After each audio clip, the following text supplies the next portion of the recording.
नमस्कार, स्वागत है आपका वन इंडिया हिंदी की चुनाव एक्सप्रेस में, जो आपके लिए लेकर आई है लोकसभा चुनाव 2024 की गहमा गहमी से जुड़ी खास खबरें। आइए देखते हैं आज क्या कुछ खास रहा चुनावी मैदान में।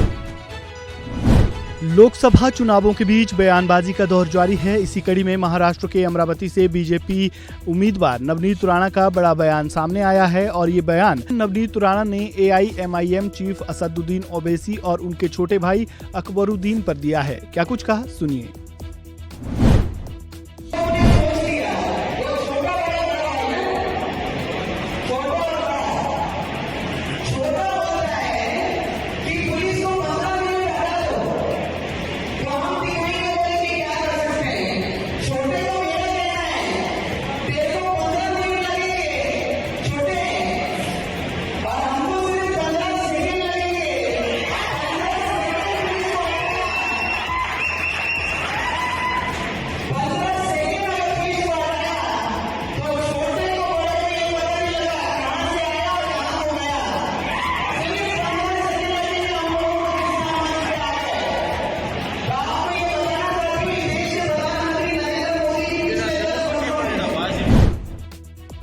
नवनीत राणा के बयान पर प्रतिक्रियाओं का दौर भी शुरू हो चुका है। AIMIM चीफ असदुद्दीन ओवैसी ने राणा के बयान पर पलटवार किया है। वहीं AIMIM नेता बारिश पठान ने भी इस पर प्रतिक्रिया दी है। ओवैसी ने कहा कि मैं मोदी जी से कहता हूं, नवनीत राणा को 15 सेकंड दीजिए, हम भी देखना चाहते हैं कि आप में थोड़ी भी इंसानियत बची है या नहीं। सुनिए। बिल्कुल मोदी जी को मैं बोल रहा हूँ कि 15 सेकंड दे दीजिए आप, बिल्कुल 15 सेकंड दे दीजिए। आप क्या करेंगे? अखलाक का हाल करेंगे, जैसा मुख्तार को किया वही करेंगे, या पीलू खान या फिर अपने रकबर। बिल्कुल आप दे दीजिए, मोदी जी के पास इख्तियार है, दे दीजिए 15 सेकंड। 15 सेकंड ने बोल के 1 घंटा ले लीजिए ना। हम भी देखना चाह रहे हैं कि आप में कितनी इंसानियत अभी बाकी है या नहीं है। करिए, कौन डर रहा है? कौन डर रहा है? हम तो तैयार हैं। लेकिन ये मामला जब शुरू हुआ नहीं देखिए, देखिए हम तो कह रहे हैं ना कि करिए। अब कोई ओपन कॉल कर रहा है सब चीज़ों का, तो ठीक है, करिए आप। कौन रोक रहा है आपको? दिल्ली में प्रधानमंत्री आपका, RSS आपकी, सब चीज़ आपका है, करिए। कौन रोक रहा है आपको? नवनीत राणा को इस मर्तबा समझ में आ गया है कि वो अमरावती से बुरी तरह से चुनाव हार रही है और अमरावती से आनंदराज अंबेडकर जी चुनाव भारी अक्सरियत के साथ जीत रहे हैं, जिनको हमारी पार्टी मजलिस ने समर्थन दिया था। तो ये जो उनको ये झटका पड़ा है, ये जो सदमा उनके दिमाग में लगा है, वो बर्दाश्त नहीं कर सक रही है और इस तरह की अनाप शनाप बातें करने लग गई। नहीं, क्या करेंगे आप? 15 मिनट नहीं, 10 मिनट नहीं, 15 सेकंड के लिए पुलिस को हटा दो। क्या करेंगे? 15 सेकंड के लिए पुलिस को हटा के सारे मुसलमानों को मार डालेंगे, कत्लेआम कर देंगे। हाँ, क्या कर रहा है पुलिस प्रशासन? क्यों अब तक कोई कार्रवाई नहीं, कोई एक्शन नहीं? क्या कर रहा है इलेक्शन कमिश्नर? क्या ये बयान अलाउड है इलेक्शन के अंदर? हम चाहेंगे कि इलेक्शन कमिश्नर इस बात का संज्ञान ले, इस स्टेटमेंट का संज्ञान ले और इनके खिलाफ सख्त से सख्त कार्रवाई करें। लोकसभा चुनाव के बीच प्रधानमंत्री आर्थिक सलाहकार परिषद की एक रिपोर्ट सामने आई है। इस रिपोर्ट में एक स्टडी में 1950 से 2015 के बीच आबादी की स्टडी की गई है। स्टडी के मुताबिक देश में हिंदुओं की आबादी में करीब 8% गिरावट आई है, जबकि 1950 में अल्पसंख्यकों की आबादी में तुलना में 2015 तक 43.15% का इजाफा हुआ है। अब इसे लेकर सियासी पारा अपने चरम पर है। तो चलिए आपको सुनाते हैं कि किस नेता ने क्या कहा। आर्थिक सलाहकार परिषद की एक स्टडी में पाया गया है 1950 से 2015 के बीच हिंदुओं की आबादी 7.8% घट गई है, जबकि भारत की जनसंख्या में अल्पसंख्यक समूहों की हिस्सेदारी बढ़ गई है।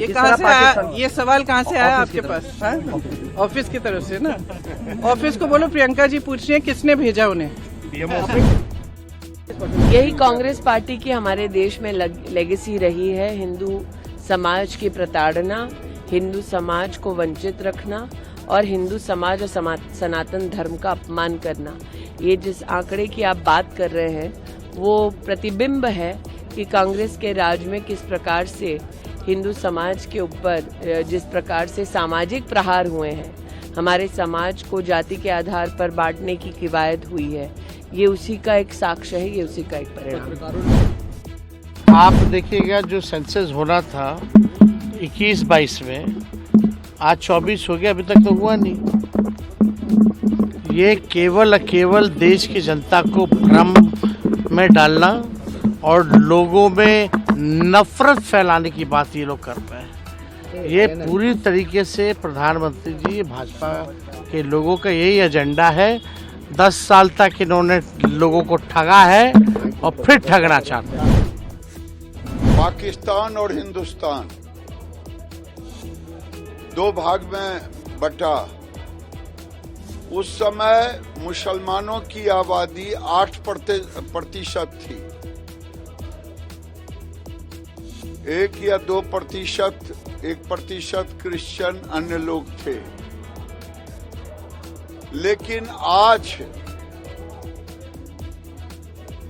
हिंदुओं की आबादी सरकारी आंकड़े के मुताबिक 79 है, लेकिन अप्रत्यक्ष घट के 70% पे आ गया है। और मुसलमानों की आबादी 8 से बढ़कर के वो 14-15 पर सरकारी आंकड़े और गैर सरकारी आंकड़े वो 20+ में आ गया है। देखिए, जो मुल्क में हो रहा है उसमें सीधे पता चलता है कि जो 3 फेज इलेक्शन किए हुए हैं उसमें बीजेपी बुरी तरह से हार रही है। और उनका ये जो कम्युनल टेंशन, हिंदू मुसलमान, मंगलसूत्र, आपकी भैंस ले जाएंगे, वो बातें लोगों में नहीं चल रही हैं। लोगों में चल रहा है 30 लाख नौकरियां जो कांग्रेस प्रॉमिस करी है। लोगों में चल रहा है 50% औरतों को रिजर्वेशन। लोगों में चल रहा है फार्मर्स को MSP देंगे। लोगों में चल रहा है 450 का सिलेंडर मिलेगा। तो लोग पहचान गए हैं कि बीजेपी सिर्फ धर्म के नाम पे इलेक्शन लड़ना चाहती है, वो लोगों के लिए कोई काम नहीं करना चाहती है। इसलिए वो हिंदू मुस्लिम का झगड़ा करवाना चाहते हैं, हिंदू मुस्लिमों को लड़ा के लोगों से वोट मांगना चाहते हैं। मुझे पूरा यकीन है कि आप लोग जाग गए हैं, क्योंकि अगर ये जमात दोबारा सरकार में आई तो ये संविधान को खत्म करेंगे। किसी के पास कोई हक नहीं रहेगा ना बात करने का और ना ही रिजर्वेशंस रहेंगे। 2011 की संसद में क्या है? 51 की संसद में हिंदू 88% है, 2011 में 79.8% है, और मुसलमान 9.5% है, और यहां इस समय 14.5% से ऊपर है। तो इसमें कहीं कोई किंतु परंतु नहीं है। पर यह जनसंख्या का इस रफ्तार से बढ़ना और उस बढ़ती हुई जनसंख्या को ललचाई नजरों से देखकर राजनीति करने को तत्पर होना, इसलिए मैं विपक्षी दलों से, इंडी गठबंधन से पूछना चाहता हूं कि आप संख्या के आधार पर आरक्षण देने की बात कर रहे हैं, तो इस बढ़ती जनसंख्या पे कितना आरक्षण आप बढ़ाते चले जाएंगे भविष्य में और किसका काटते चले जाएंगे? क्योंकि SC, ST, OBC की जनसंख्या सिर्फ जनसंख्या बढ़ने के आधार पर बढ़ेगी। संख्या, ये जनसंख्या, इनकी संख्या 3 तरीके से बढ़ेगी। जनसंख्या बढ़ने से, धर्मांतरण से, क्योंकि उसको इंडी गठबंधन के सारी सरकारें और दल समर्थन करते हैं, और घुसपैठ से। ममता बनर्जी जैसे लोग कहते, मैं देखती हूं कौन जो है घुसपैठियों को बाहर कर सकता है। इसलिए मैं उनसे पूछना चाहता हूं कि इन 3 तरीके से बढ़ती हुई जनसंख्या, और जनसंख्या वहां पर बहुविवाह की मान्यता है, इसलिए जनसंख्या और तेजी से बढ़ेगी। इन 3 तरीके से बढ़ती हुई जनसंख्या के आधार पर भविष्य में आप किसका आरक्षण कितना खाकर देना चाहेंगे, इस बात का जवाब आप दीजिए।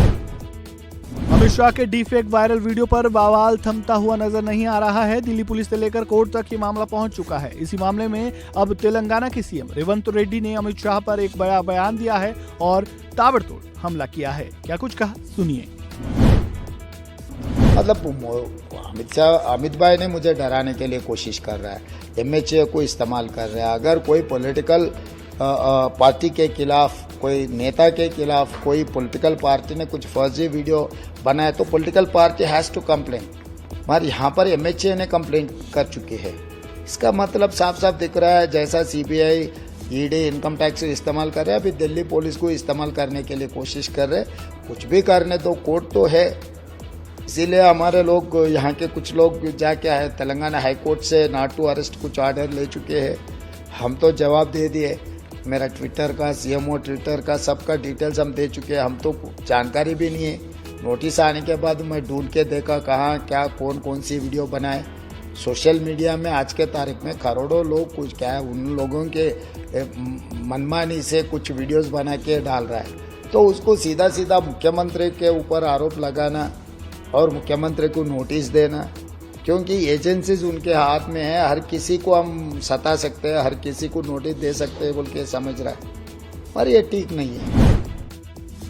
बीते मंगलवार की देर रात 7 मई को बसपा प्रमुख मायावती ने अपने भतीजे आकाश आनंद पर बड़ा एक्शन लेते हुए उत्तराधिकारी के साथ ही नेशनल कोऑर्डिनेटर पद से उन्हें हटा दिया था, जिसके बाद आज गुरुवार यानी 9 मई को आकाश आनंद ने पद से हटाए जाने को लेकर चुप्पी तोड़ी है। आकाश आनंद ने बसपा सुप्रीमो के इस फैसले को लेकर एक्स पर बयान दिया है। उन्होंने लिखा, आदरणीय बहन मायावती जी, आप पूरे बहुजन समाज के लिए एक आदर्श है। करोड़ों देशवासी आपको पूजते हैं। आपके संघर्षों की वजह से ही आज हमारे समाज को एक ऐसी राजनीतिक ताकत मिली है जिसके बूते बहुजन समाज आज सम्मान से जीना सीख पाया है। आप हमारी सर्वमान्य नेता हैं। आपका आदेश सिर माथे पे। भीम मिशन और अपने समाज के लिए मैं अपनी अंतिम सांस तक लड़ता रहूंगा। जय भीम, जय भारत।